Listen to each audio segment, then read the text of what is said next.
ভুয়া জন্ম সনদে ভুগছে ঢাকা দক্ষিণ সিটির ৭৯,০০০ নাগরিক। নিজস্ব সার্ভারে সনদ বিতরণ ঠিক হয়নি বলছেন ডিএসসিসির প্রধান নির্বাহী কর্মকর্তা। পূর্ব পরিকল্পিত টার্গেট ছিল খাগড়াছড়ির সহিংসতা, ধর্ষণের কোনো আলামত পায়নি মেডিকেল বোর্ড, প্রতিবেদন জমা। অষ্টমী পেরিয়ে আজ মহানবমী, দেবীর বিদায় ঘণ্টা শুরু। সন্ধ্যায় হবে মহা আরতি, কাল কৈলাসে ফিরে যাবেন দেবী দুর্গা। ফিলিপাইনে শক্তিশালী ভূমিকম্পের আঘাত, নিহত বেড়ে ৬০। ৭ বছরের মধ্যে প্রথম শাটডাউন যুক্তরাষ্ট্রে। এবং শেষ দিনে মনোনয়নপত্র প্রত্যাহার, বিসিবি নির্বাচন থেকে সরে দাঁড়ালেন তামিম ইকবাল। পরিচালক পদ থেকেও সরে গেছেন হেভিওয়েট প্রার্থীরা।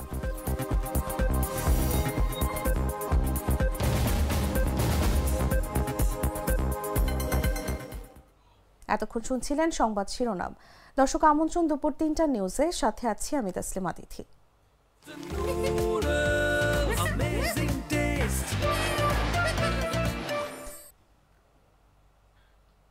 চলে যাচ্ছি পুরো খবরে। ঢাকা দক্ষিণ সিটি কর্পোরেশনের নিজস্ব সার্ভার থেকে বিতরণ করা প্রায় ৭৯,০০০ জন্ম নিবন্ধন সনদ নাগরিকদের জন্য ভোগান্তির কারণ হয়ে দাঁড়িয়েছে। এসব সনদ জাতীয় সার্ভারের সঙ্গে সংযুক্ত না থাকায় স্কুল ভর্তি, জাতীয় পরিচয়পত্র, পাসপোর্ট ও অন্যান্য সরকারি সেবা নিতে পারছেন না বাসিন্দারা। অনেকে পুনরায় নতুন ফি দিয়ে জাতীয় সার্ভারে আবেদন করতে হচ্ছে।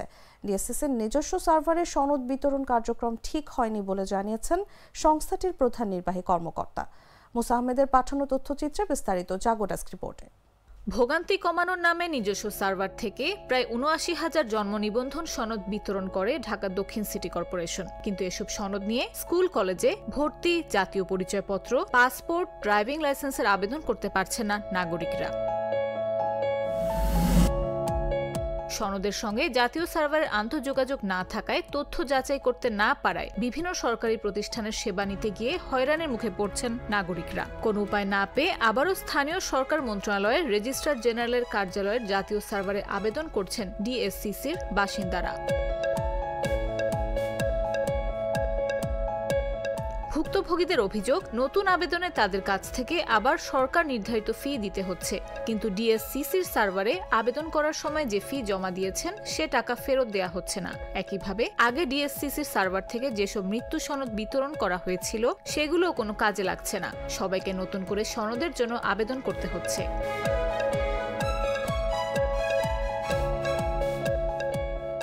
ডিএসসিসির সংশ্লিষ্টরা বলছেন, রাজস্ব ভাগাভাগি নিয়ে বিরোধের জেরে সাবেক মেয়র শেখ ফজলেনুর তাপস নিজস্ব সার্ভারে জন্ম নিবন্ধন সনদ বিতরণ শুরু করেছিলেন। এই উদ্যোগ আইন বিরোধী হওয়ায় সংশ্লিষ্ট সংস্থাগুলো সাড়া দেয়নি। তবে তাপস প্রধানমন্ত্রী শেখ হাসিনার আত্মীয় হওয়ায় তার বিরুদ্ধে কোনো পদক্ষেপ নেয়নি স্থানীয় সরকার মন্ত্রণালয়।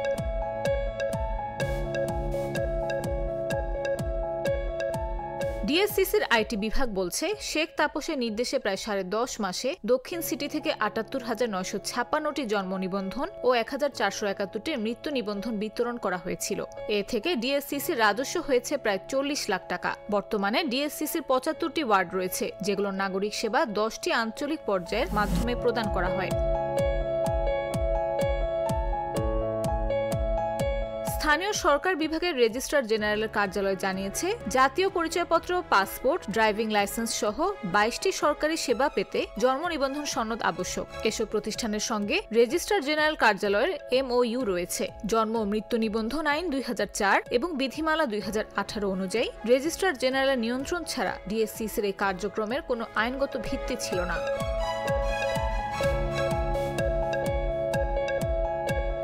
ডিএসসিসি নিজস্ব সার্ভারে সনদ বিতরণ কার্যক্রম ঠিক হয়নি বলে জানিয়েছেন সংস্থাটির প্রধান নির্বাহী কর্মকর্তা জহিরুল ইসলাম। তিনি বলেন, যেখানে জন্ম ও মৃত্যু সনদ বিতরণের জাতীয় সার্ভার রয়েছে সেখানে কর্পোরেশনের সনদ বিতরণ করা ঠিক হয়নি। আগে জন্ম ও মৃত্যু নিবন্ধন ফি ফেরত বা নতুন আবেদনে যোগ করার প্রশ্নের জবাবে জহিরুল ইসলাম বলেন, এটি করা সম্ভব হলে ভালো হতো, তবে এখন জানা নেই টাকা কিভাবে নেওয়া হয়েছে এবং কোন খাতে আছে। খোঁজ নিয়ে দেখা হবে বলেও জানান তিনি। এদিকে জন্ম ও মৃত্যু নিবন্ধনে এমন ভোগান্তির মধ্যে আগামী ৬ অক্টোবর জাতীয় জন্ম ও মৃত্যু নিবন্ধন দিবস পালন করার প্রস্তুতি নিচ্ছে স্থানীয় সরকার, পল্লী উন্নয়ন ও সমবায় মন্ত্রণালয়ের সংশ্লিষ্ট প্রতিষ্ঠানগুলো। নাফিস আব্দুল্লাহ, জাগো নিউজ।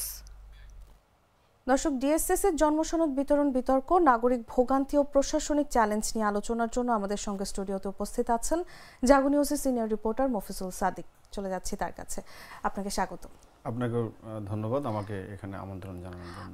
প্রতিবেদনে আমরা দেখছিলাম সাদিক যে ডিএসসিসি এর জন্মসনদ বিতরণ বিতর্ক এই যে জাতীয় নীতিমালার বাইরে হওয়ায় মানে আপনি এটা কতটা প্রশাসনিক নিয়ন্ত্রণকে ব্যাহত করছে আপনার কি মনে হয়? আসলে এটা তো অনেক ব্যাহত করছে। তার আগে আমাদের বলতে হবে যে জন্ম সনদ এটার গুরুত্বটা কিন্তু আমাদের আগে বুঝতে হবে। এটা কিন্তু আপনি দেখেন রাষ্ট্রের চোখে আমি যে নাগরিক কি নাগরিক না, প্রথম স্বীকৃতি কিন্তু এটার মাধ্যমে পাই। যেমন এটা না থাকলে আপনি জাতীয় পরিচয়পত্র করতে পারবেন না, ড্রাইভিং লাইসেন্স করতে পারবেন না, পাসপোর্ট করতে পারবেন না। এরপরে আপনার জমি বেচাকেনা থেকে শুরু করে একজন শিশু বা যদি একজন বাল্যবিবাহ আপনি ঠেকাতে পারবেন না, কারণ বয়স তো এটা দিয়ে নির্ধারিত করা হয়। সুতরাং আমি মনে করি যে এটা এমনভাবে নিয়ন্ত্রণ করতে হবে যেন নাগরিক সঠিকভাবে তার সুবিধাটা পেতে পারে বলে আমি মনে করি আর কি। একদমই। এবং সাবেক মেয়র শেখ তাপসের কথা উঠে এসেছে, আমরা দেখেছি যে সে তার ব্যক্তিগত উদ্যোগে কিন্তু এই জন্মসনদ বিতরণ কার্যক্রম শুরু করে এবং সাবেক সরকারের সাথে তার আত্মীয়তা সম্পর্কের কারণে কোনো আইনগত পদক্ষেপও নেওয়া হয়নি। এই ধরনের রাজনৈতিক প্রভাব আসলে প্রশাসনিক জবাবদিহিতা এবং সরকারি সেবার ন্যায্যতার জন্য কতটা ঝুঁকিপূর্ণ? এটা অনেক ঝুঁকিপূর্ণ। আমরা তো বিভিন্ন পেপার পত্রিকায় দেখেছি যে বিগত সময়ে ব্যারিস্টার তাপস উনি কীরকম প্রভাব প্রতিপত্তি ছিল। আসলে ওনার কাছে ন্যায় অন্যায় বলে কিছু ছিল না, যা ইচ্ছা তাই উনি করতে পারতো। তো এখন ওদের তো আপনি বিচার করতে পারবেন না, কারণ ওনারা তো দেশ থেকে চলে গেছে। এখন বড় কথা যে ৭৯,০০০ লোকের যে এই যে জন্ম সনদ যে ভুল, এটাকে আপনি কিভাবে দ্রুত ঠিক করবেন? স্থানীয় সরকার মন্ত্রণালয় তারা সবাই বসে এখন আমাদের প্রধান কাজ যে এই ৭৯,০০০ লোকের এই জন্ম সনদটাকে ঠিক করতে হবে, নাহলে কিন্তু সে রাষ্ট্রের কোনো সেবা পাবে না। কারণ আপনি তো জানেন যে ১৬ বছরের আগে কিন্তু জাতীয় পরিচয়পত্র দেওয়া হয় না। সুতরাং ১৬ বছর আগে একটা ব্যক্তি বা শিশুর বা একজন অনেক কাজ থাকে, আপনি তাকে স্কুলে ভর্তি করতে পারবেন না। তারপরে আপনি হয়তো আপনার জমিটা আপনার কোনো ব্যক্তিগত জমি বা নিজের জমি আপনার সন্তানকে দেবেন, তার নামে আপনি দিতে পারবেন না। সুতরাং সে রাষ্ট্রের কোনো সুবিধা পাবে না। সুতরাং আপনাকে প্রথমে ঠিক করতে হবে যে কীভাবে দ্রুত এই ৭৯,০০০ নাগরিকের হাতে একটা সঠিক, একটা স্বচ্ছ, একটা নির্ভুল জাতীয় পরিচয়পত্র তুলে দেওয়া যায়। এটা আগে প্রথম কাজ করতে হবে। এরপরে এটা কেন হলো, এর নেপথ্যে কী কারণ, স্থানীয় সরকার মন্ত্রণালয়ের যে রেজিস্ট্রার জেনারেল আছে তার একটা তদন্ত কমিটি করতে পারে যেটা আসলে কেন হলো, কিভাবে হলো। ওই কাজগুলো পরে, কিন্তু আমি মনে করি তার আগে এগুলো মানে নির্ভুলভাবে তাকে বিতরণ করতে হবে সঠিকভাবে। এবং আরেকটা কাজ করতে হবে যে শুধু বিতরণ করলেই হবে না, সেটা তাদের যে সার্ভার আছে সার্ভারে সঠিকভাবে সেটা আপলোডও করতে হবে। কারণ সঠিকভাবে যদি আপলোড না করা যায়, যেমন আমারই হাউজেরই বড় ভাই উনার বাচ্চার পাসপোর্ট করাতে গেছিলেন, তো ভাইয়েরও পাসপোর্ট করা শেষ, ভাবিরও শেষ, কিন্তু দেখা যায় তার বাচ্চার পাসপোর্টটা করাবে কিন্তু সে সার্ভারে নাই। এবং এটা সার্ভারে কেন নাই, এটা হচ্ছে যে একমাত্র ওই যে ব্যক্তি এই কাজটা করেছেন তার আসলে গাফিলতি বলবো, বা সেটাকে গুরুত্ব দেয়নি, এটা অবহেলা। সুতরাং আমাদের এই নাগরিক সেবার যারা দেয় তাদের জন্য অবহেলা বা গাফিলতি না থাকে, জনগণের জন্য সঠিক সেবা পায়, সেটাও নিশ্চিত করতে হবে। একদম। এবং নতুন করে আবেদন করার জন্য কিন্তু আবার নতুন করে ফি চাইছে। এখান থেকে যদি জিজ্ঞেস করি যে এই যে প্রযুক্তিগত বা প্রশাসনিক যেই ত্রুটি রয়েছে, এটি এড়াতে স্থায়ী সমাধান হিসেবে কি হতে পারে, আপনি কি মনে করেন?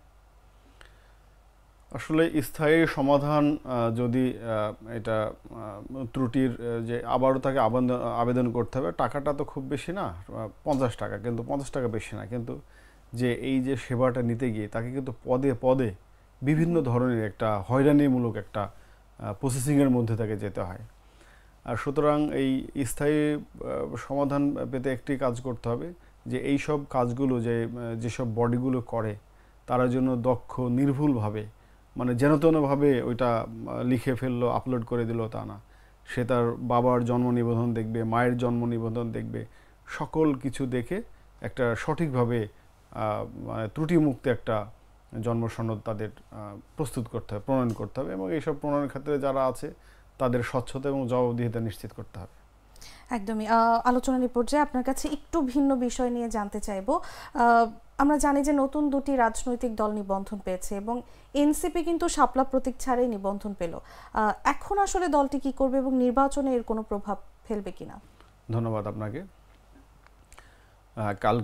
গতকালকে নির্বাচন কমিশন থেকে দুটি দলকে নিবন্ধন দেওয়ার জন্য চূড়ান্ত বলা যায় সিদ্ধান্ত নিয়েছে ইলেকশন কমিশন। সেটা হলো এনসিপি আর একটা হলো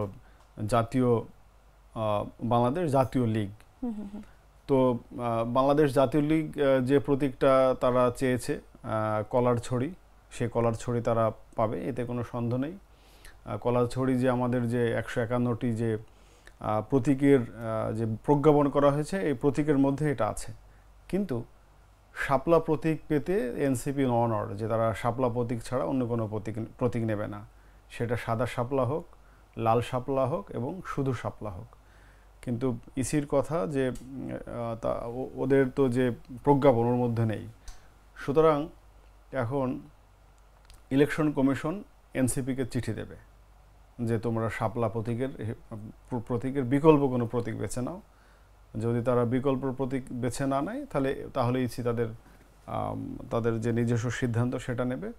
আবার এদিকে এনসিপির যে মুখপাত্র নাসিরউদ্দিন পাটোয়ারি তিনিও বলেছেন যে তারা শাপলা প্রতীক যদি না পায় তাহলে তারা পরবর্তী যে মুভমেন্ট বা পলিটিক্যাল যে মুভমেন্ট, আন্দোলন, তো মানববন্ধন, ইসির সামনে অবস্থান কর্মসূচি, এগুলো তারা করতে পারে বলে এক ধরনের ইঙ্গিত তারা দিয়েছে। সুতরাং ভোট তো আর বেশি দেরি নয়। যদি এই বিষয়গুলো মীমাংসা যদি না হয় তাহলে নিশ্চয়ই আগামী জাতীয় নির্বাচনে একটা নেতিবাচক প্রভাব পড়বে। কারণ এনসিপি তো জুলাই আন্দোলনের যে অভ্যুত্থানের যে পরে যে একটা সবথেকে বড় একটা কি বলবো, তাদেরই তো ভূমিকাটা সবথেকে মুখ্য ছিল। সুতরাং এই ঝামেলাটা যদি ইলেকশন কমিশন সুরাহা না করে তাহলে আগামী যে জাতীয় নির্বাচন এতে অনেক নেতিবাচক প্রভাব পড়বে। তাই যত দ্রুতই তারা বিষয়টা সমাধান করবে ততই জাতীয় নির্বাচনের পথ মসৃণ হবে। একদমই। আপনাকে অসংখ্য ধন্যবাদ সাদিক আমাদের সাথে যুক্ত হওয়ার জন্য। আপনাকে অনেক ধন্যবাদ। দর্শক, কথা বলছিলাম জাগরণ নিউজের সিনিয়র রিপোর্টার মফিজুল সাদিকের সঙ্গে। এবারে যাচ্ছি অন্যান্য সংবাদে। 5 দিনের সরকারি সফরে তুরস্ক গেছেন বাংলাদেশ বিমান বাহিনীর প্রধান air chief marshal Hasan Mahmud Khan. বুধবার তুরস্কের উদ্দেশ্যে ঢাকা ত্যাগ করেন তিনি। আন্তঃবাহিনী জনসংযোগ পরিদপ্তরের পাঠানো বিজ্ঞপ্তিতে জানানো হয়, তুরস্কের বিমান বাহিনীর কমান্ডারের আমন্ত্রণে বাংলাদেশ বিমান বাহিনী প্রধান 1 থেকে 5 অক্টোবর দেশটি সফর করবেন। সফরকালে বাংলাদেশ বিমান বাহিনী প্রধান, তুরস্কের বিমান বাহিনীর কমান্ডার, দেশটির প্রতিরক্ষা শিল্প সংস্থার সচিব এবং শীর্ষ পর্যায়ের অন্যান্য সামরিক ও বেসামরিক ব্যক্তিদের সঙ্গে পারস্পরিক স্বার্থ সংশ্লিষ্ট বিষয়ে আলোচনা ও মতবিনিময় করবেন।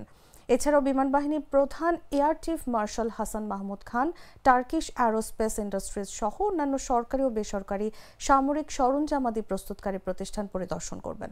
বিমান বাহিনী প্রধানের এই সফরের মাধ্যমে বাংলাদেশ ও তুরস্কের মধ্যে বিদ্যমান সৌহার্দ্যপূর্ণ সম্পর্ক আরও সুদৃঢ় হবে, যা পেশাগত খাতে পারস্পরিক সহযোগিতার পরিধি সম্প্রসারিত করবে। সরকারি সফর শেষে আগামী 6 অক্টোবর দেশে ফিরবেন বিমান বাহিনী প্রধান হাসান মাহমুদ খান।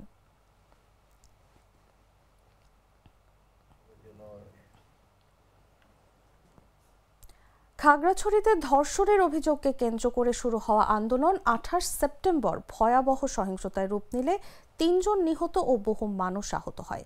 রামসু বাজার ও আশপাশের এলাকায় অগ্নিসংযোগ ও লুটপাটের ঘটনায় বহু পরিবার এখন আশ্রয়হীন। তবে সেনা ও প্রশাসন বলছে, এই সহিংসতা পরিকল্পিত এবং পার্বত্য চট্টগ্রামে অস্থিতিশীলতা সৃষ্টি করার চেষ্টা। তুষার ইসলামের রিপোর্টে বিস্তারিত। খাগড়াছড়ির নীরব বাতাস হঠাৎ ভয়ঙ্কর উত্তেজনায় কেঁপে উঠল। গেল সপ্তাহে এক স্কুল ছাত্রীকে ধর্ষণের অভিযোগ থেকে শুরু হওয়া আন্দোলন 28 সেপ্টেম্বর গুইমারায় রূপ নেয় এক ভয়াবহ সহিংসতায়। এ ঘটনায় 3 জন পাহাড়ি নিহত, সেনা কর্মকর্তা সহ আহত বহু মানুষ। রামসু বাজার ও আশপাশের বাড়িঘর, অফিসে অগ্নিসংযোগ করা হয়। পরিণতি, বহু পরিবার এখন খোলা আকাশের নিচে আশ্রয় নিয়েছে। পাহাড়ি ঘরগুলো সব পুড়ে গেছে তা নাকি, এখানে বাঙালি ভাইদের অনেক ঘর বাড়ি, এখানে অনেক বাসা বাড়ি, দোকানের প্লট এখানে পুড়ে গেছে। এখানে আমরা এখানে খুবই কষ্টের মাধ্যমে আছি। আমরা চাই যে এখানে একটা সমাধান করিয়ে লেবেলা তাড়াতাড়ি। আমরা পানিও না খেয়ে আসি। মঙ্গলবার খাগড়াছড়ি সেনানিবাসে আয়োজিত এক প্রেস ব্রিফিংয়ে সেনা region commander brigadier general Hasan Mahmud ঘোষণা করলেন, এই সহিংসতার পেছনে united people's democratic front UPDF দায়ী। তিনি বলেন, মূলত পার্বত্য চট্টগ্রামকে অস্থিতিশীল করার একটি বড় ষড়যন্ত্রের অংশ ছিল এটি। মহিলা এবং কোমলমতি ছাত্রছাত্রী শিশুদেরকে সামনে ঠেলে দেয়া, এটা কোনো কিছুই ভালো বার্তা বহন করে না। ইউপিডিএফ এবং তার অঙ্গ সংগঠন সমূহকে আহ্বান জানাই সবসময় যে পরিস্থিতি শান্ত রাখুন। হামলা আর লুটপাটের ঘটনা স্বাভাবিক ছিল না, বরং সুনির্দিষ্ট সময়, স্থান ও লক্ষ্যবস্তুর সঙ্গে তা ছিল পরিকল্পিত। ঘটনা দেখলে মনে হবে কেউ যেন কলকাঠি নাড়ছে আর পথ দেখাচ্ছে, এমনটাই মন্তব্য করেছেন স্থানীয় গণ্যমান্য ব্যক্তিরা। প্রশাসন বলছে তারা উৎস ও অংশীজন শনাক্তের চেষ্টা চালাচ্ছে। পার্শ্ববর্তী দেশ ভারত আর ফ্যাসিস্টরা এই সহিংসতার সঙ্গে জড়িত বলে দায়ী করেছেন স্বরাষ্ট্র উপদেষ্টা। ভারতের ইন্ধনে বা ফ্যাসিস্টদের ইন্ধনে এই ঘটনাটা ঘটাচ্ছে। রাজনৈতিক বিশ্লেষকরা বলছেন, এই সহিংসতার মূল উদ্দেশ্য হতে পারে স্থানীয় সরকারের ক্ষমতা দুর্বল করার পাশাপাশি ভৌগোলিক বিচ্ছিন্নতা সৃষ্টি। তারা সতর্ক করেছেন, স্বচ্ছ আর নিরপেক্ষ তদন্ত ব্যতীত আঞ্চলিক শান্তি ও সাম্প্রদায়িক সহাবস্থান বিপন্ন হতে পারে। তুষার ইসলাম, জাগো নিউজ। খাগড়াছড়িতে সেই মারমা শিক্ষার্থীর স্বাস্থ্য পরীক্ষায় ধর্ষণের কোনো আলামত মেলেনি। ওই কিশোরীর স্বাস্থ্য পরীক্ষার প্রতিবেদনে ধর্ষণের আলামত পরীক্ষার 10টি সূচকের প্রতিটিতে স্বাভাবিক উল্লেখ রয়েছে। খাগড়াছড়ি আধুনিক সদর হাসপাতালে স্ত্রীরোগ বিশেষজ্ঞ ডাক্তার জয়া চাকমা, ডাক্তার মীর মোশাররফ হোসেন ও ডাক্তার নাহিদ আক্তারের সমন্বয়ে মেডিকেল টিম পরীক্ষা করে। চিকিৎসক দলটির প্রধান খাগড়াছড়ি আধুনিক সদর হাসপাতালের সিনিয়র কনসালট্যান্ট জয়া চাকমা বলেন, সব ধরনের পরীক্ষা নিরীক্ষা করা হয়েছে। ওই শিক্ষার্থীর মেডিকেল পরীক্ষার ফলাফলে ধর্ষণের কোনো আলামত পাওয়া যায়নি। মঙ্গলবার পাওয়া প্রতিবেদনে ধর্ষণের কোনো আলামত পাওয়া যায়নি বলে নিশ্চিত করেছেন খাগড়াছড়ির পুলিশ সুপার আরেফিন জুয়েল। ধর্ষণের অভিযোগ থেকে খাগড়াছড়িতে ছড়ানো সহিংসতাকে পরিকল্পিত বলে মন্তব্য করে তিনি বলেন, পরিকল্পিত সহিংসতায় 3টি জীবন ঝরে গেছে, যা খুবই দুঃখজনক।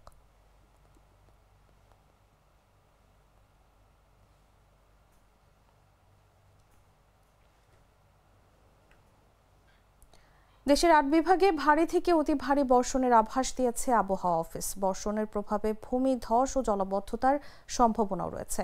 বুধবার আবহাওয়া অফিসের ভারী বৃষ্টিপাতের সতর্কবার্তায় এসব তথ্য জানানো হয়েছে।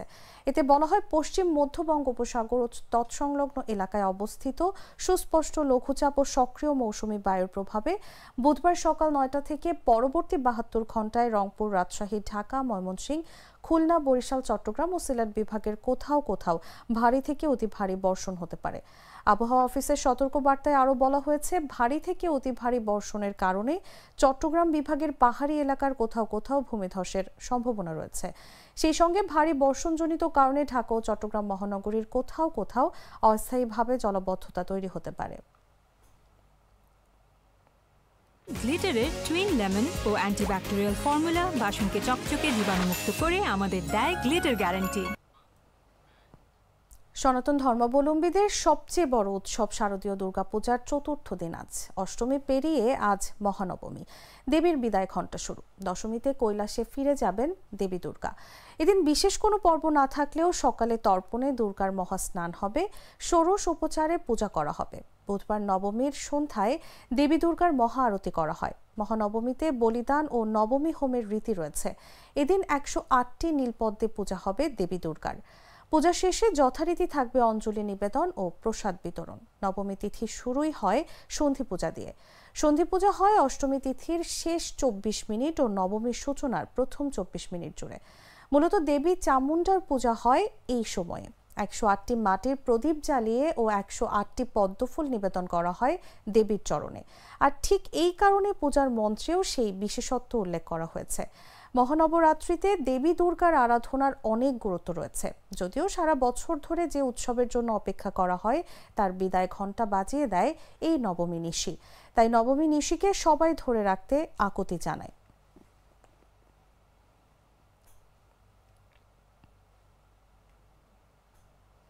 দর্শক, মহানবমী নিয়ে সর্বশেষ তথ্য জানাতে এই মুহূর্তে ঢাকেশ্বরী মন্দিরে আছেন সহকর্মী ইসমাইল সিরাজি।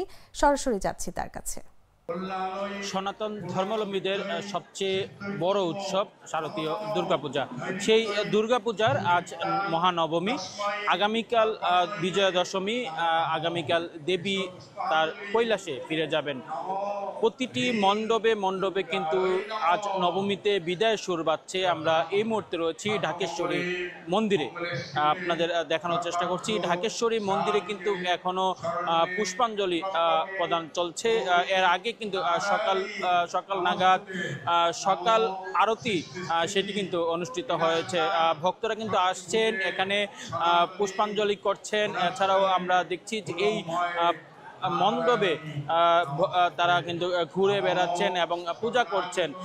আজকে এই বিজয় নবমীতে, মহানবমীতে ভক্তরা কিন্তু অনেকটা বিদায় দেবীকে, দুর্গা দেবীকে তারা কিন্তু বিদায় জানাতে আজকে কিছুটা মন খারাপ। অনেকেই আজকে কিন্তু মন খারাপ প্রকাশ করছেন যে আগামীকাল দেবী দুর্গা তার কৈলাসে ফিরে যাবেন। সেই বিদায়ের সুর কিন্তু আমরা এই ঢাকেশ্বরী মন্দিরে দেখতে পাচ্ছি। আজ সকালে এই ঢাকেশ্বরী মন্দিরে নিরাপত্তার জন্য পরিদর্শনে এসেছিলেন বিজিবির মহাপরিচালক। এছাড়াও গতকাল এসেছিলেন স্বরাষ্ট্র উপদেষ্টা। এই ঢাকেশ্বরী মন্দিরে যদি আমি নিরাপত্তা বলয় বলতে চাই, এখানে কিন্তু আইনশৃঙ্খলা বাহিনী এবং প্রচুর মোতায়েন রয়েছে। এছাড়াও প্রতিটি জায়গায় কিন্তু সিসি ক্যামেরা দ্বারা নিয়ন্ত্রিত হচ্ছে। এই ছিল ঢাকেশ্বরী মন্দিরের সর্বশেষ চিত্র।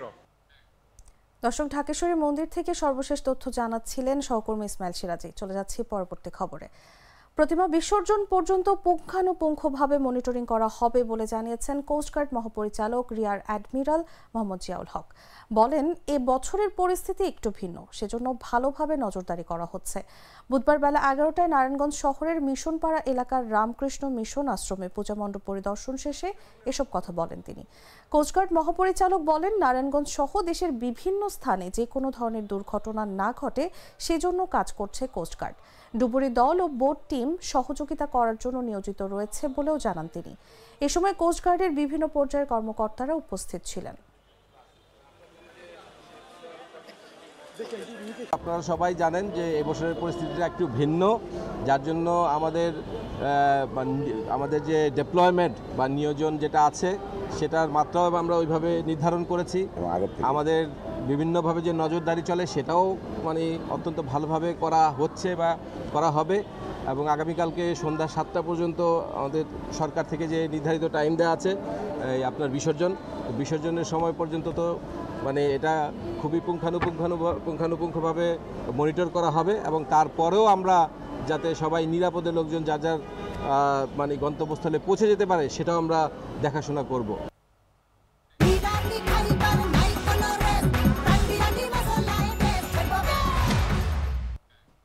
জানাবো আন্তর্জাতিক সংবাদ।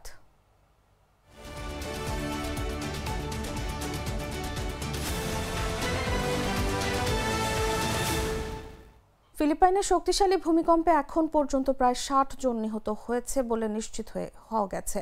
স্থানীয় সময় মঙ্গলবার রাত 10টার দিকে দেশটির মধ্যাঞ্চলে ভূমিকম্পটি আঘাত হানে। রিক্টার স্কেলে ভূমিকম্পের মাত্রা ছিল 6.9। বার্তা সংস্থা এএফপির এক প্রতিবেদনে জানানো হয়েছে, সেবো দ্বীপের হাসপাতালগুলোতে আহত রোগীরা ভিড় জমাচ্ছেন। সেখানে বিশৃঙ্খল পরিস্থিতি তৈরি হয়েছে। মার্কিন ভূতাত্ত্বিক জরিপ জানিয়েছে, মঙ্গলবার রাত 9:59 সেবো দ্বীপের উত্তর প্রান্তে বোগো এলাকার কাছে ভূমিকম্পটি আঘাত হানে। শক্তিশালী ওই ভূমিকম্পের পর আরও কয়েক দফা আফটার শক অনুভূত হয়েছে। ফলে আরও ক্ষয়ক্ষতির শঙ্কায় লোকজনকে বিভিন্ন ভবন থেকে বের করে আনা হয়েছে। বগো এবং সেবু ছাড়াও একাধিক শহর ও পৌরসভায় জরুরি অবস্থা ঘোষণা করা হয়েছে। ভূমিকম্পের ফলে এসব শহরের বিদ্যুৎ সংযোগ বিচ্ছিন্ন হয়ে যায় এবং বহু ভবন ক্ষতিগ্রস্ত হয়। ভূমিকম্পের পর সেবু প্রদেশ জুড়ে জরুরি অবস্থা ঘোষণা করেছে কর্তৃপক্ষ। এরই অংশ হিসেবে সেখানকার সব শিক্ষা প্রতিষ্ঠানে ক্লাস বন্ধ রাখা হয়েছে।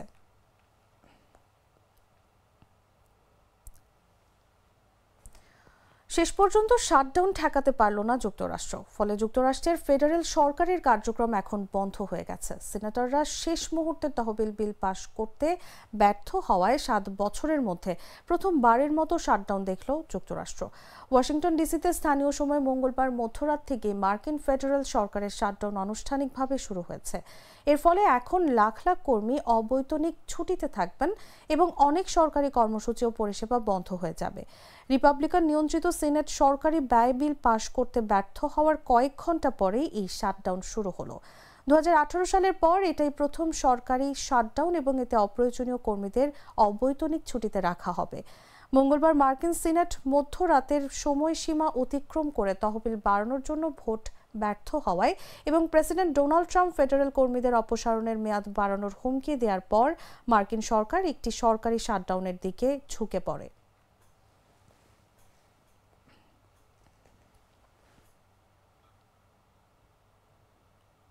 জানাবো খেলার খবর।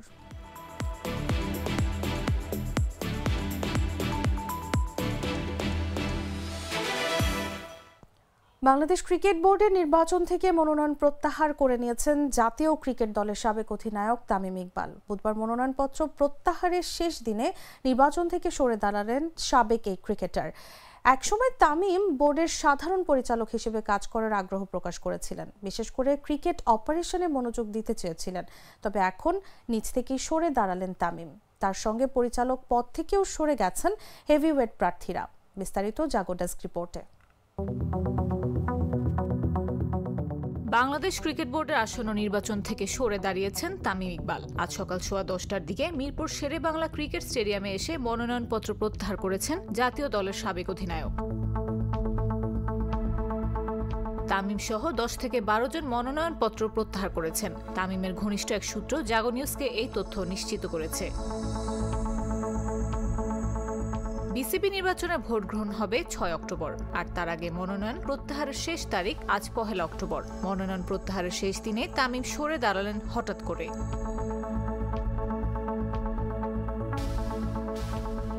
তামিমের মতো পরিচালক পদে নির্বাচন থেকে সরে দাঁড়িয়েছেন সাইদ ইব্রাহিম আহমেদ, ইসরাফিল খসরু, সৈয়দ বোরহানুল ইসলাম এবং রফিকুল ইসলাম বাবুর মতো হেভিওয়েট প্রার্থীরাও।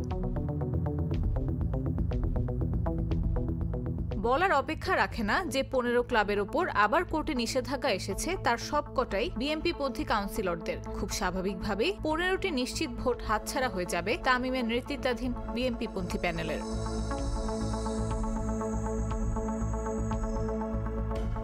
এছাড়া শেষ মুহূর্তে অনেক চড়াই উতরাই পাড়ি দিয়ে সাজানো 12 জনের প্যানেল থেকেও নির্বাচন করতে পারবে না 4 জন প্রার্থী। এতে করে শক্তি কমে যাওয়ার উপক্রম হয় অনেকটাই। ফলে আগের দিনই গুঞ্জন শোনা গিয়েছিল বিএনপি পন্থীরা সহ তামিম ইকবাল নির্বাচন থেকে সরে দাঁড়াতে পারেন। সেটাই হলো।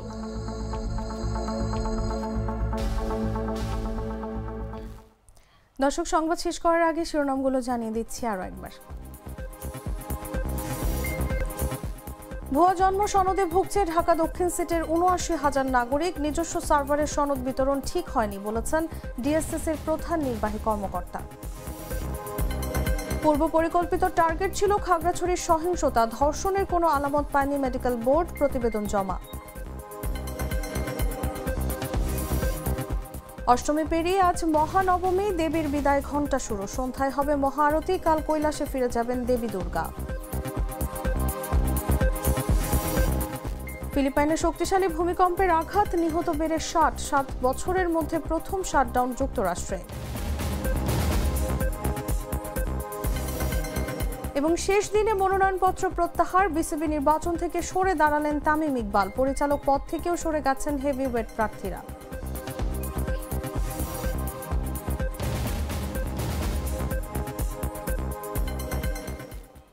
দর্শক, এই ছিল এখনকার মতো। এরপর দেখবেন বিকেল 5টার দেশ জুড়ে সংবাদ।